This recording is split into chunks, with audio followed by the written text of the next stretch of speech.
"Dad, I'm getting married tomorrow," my son said. Then, without hesitation, he added, "I took all the money from your bank account." For a moment, I forgot how to breathe. The first thing I noticed was the silence. No birds tapping at the window, no hum from the old radiator, just the slow, uneven thud of my own heart, tired, like it had been carrying too much for too long. At 72, your body makes its complaints known, but that morning, it was my chest that felt the heaviest. I was sitting at the small oak table in my kitchen, the same table where I'd eaten every meal since my wife, Margaret, passed away 9 years ago.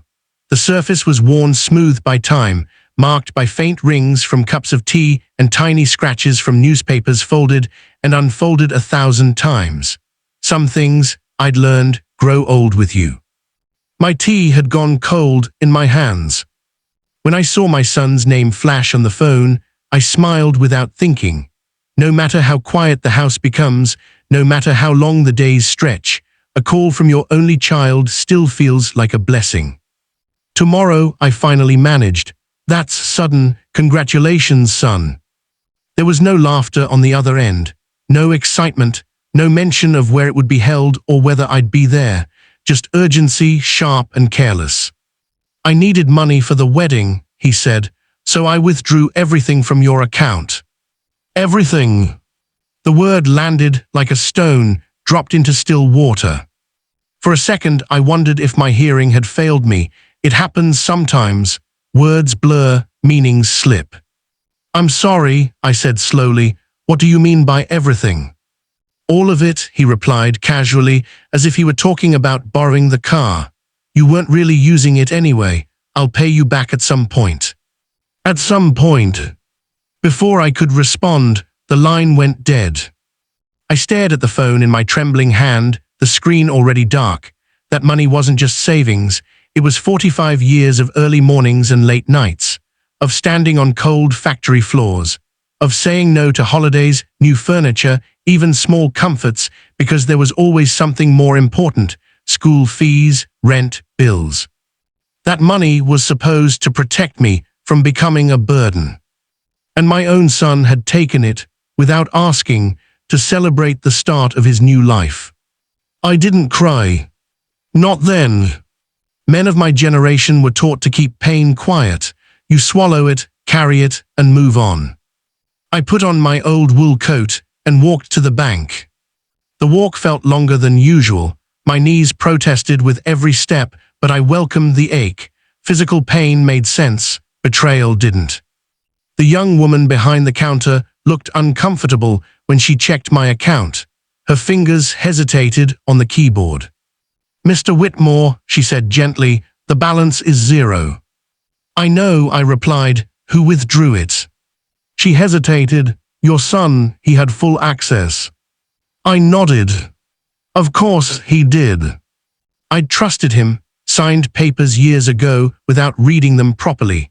A father never imagines his own child will empty him out, financially or otherwise. That night I lay awake in my narrow bed, staring at the ceiling where the shadow of the light barely moved. Memories crept in without permission. My son at 5, sitting on my shoulders at the seaside, laughing as gulls circled above.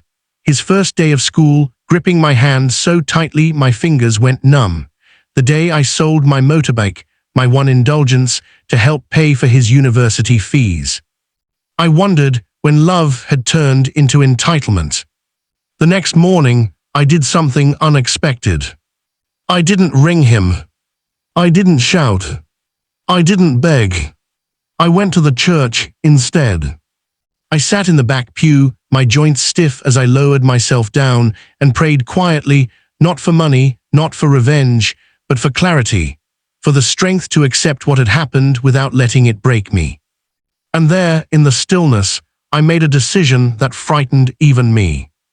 If my son believed I was weak because I was old, I would let him believe it.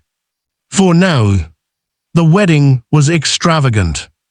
I wasn't invited, but neighbors showed me photos on their phones, chandeliers, flower arrangements taller than people, a tailored suit, a dress that probably cost more than my car ever had. My money sparkled in every picture. I walked alone those days. The streets felt louder with whispers. Poor Arthur, I heard someone say, his son took everything. They were right. But they didn't know the whole story. 2 weeks later, my son finally came round. He didn't bring a bottle of wine. He didn't ask how I was feeling. He sat on the edge of the chair like he couldn't wait to leave. "Dad," he said, "I need a favor." "Of course you do," I thought. "The flat deposit cleaned me out," he continued. "I just need you to sign a few papers so I can take a loan in your name, temporary." I looked at him then, really looked. The boy I'd raised was gone. In his place sat a man who saw me not as a father, but as a safety net he could keep cutting holes into. "You've already taken everything I had," I said calmly. He frowned. "Why are you being dramatic? You're retired. What do you even need money for?" That question hurt more than the theft. What do old people need money for? For dignity. For independence. For the right not to beg. "I'll think about it," I said.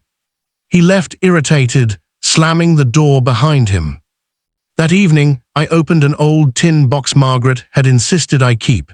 Inside were documents I hadn't touched in years. A small piece of land inherited from my father. Shares from the company I'd worked for decades ago. And a fixed deposit account my son didn't know existed.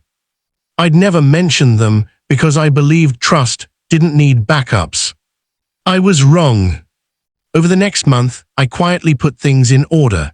I transferred the land into a charitable trust for disadvantaged children. I updated my will with a solicitor who treated me like a man, not a liability. I moved into a modest retirement community where the meals were warm and the conversations honest. For the first time in years, I slept through the night. Then I invited my son and his wife to dinner. They arrived dressed well, confident, already expecting something. After pudding, I slid an envelope across the table. "What's this?" my son asked, his eyes brightening. "My decision," I said. He opened it and froze. "What is this?" he snapped. "Why is everything locked into a trust?" "So no one can take advantage of me again," I replied quietly. His wife looked away. "You already took my savings," I continued, "but you won't take my self-respect." He stood up furious. "After everything I've done for you." I let out a tired laugh. "Everything you've done for me," I said. "I carried you before you could walk. I fed you before you could earn. I protected you before you knew fear." The room went silent. "I loved you without conditions," I said, "but love doesn't mean surrendering your soul." They left without saying goodbye. Weeks passed. Then months. One evening, my phone rang again. It was my son. His voice was quieter now, smaller. "Dad," he said, "I was wrong." I closed my eyes. "I don't want your money," he said. I want my father back." I took a deep breath. "I never left," I replied. "You did." There was silence on the line. "What happens next," I said gently, "depends on whether you remember I'm your father, not your bank." He cried. And this time, I let myself cry too.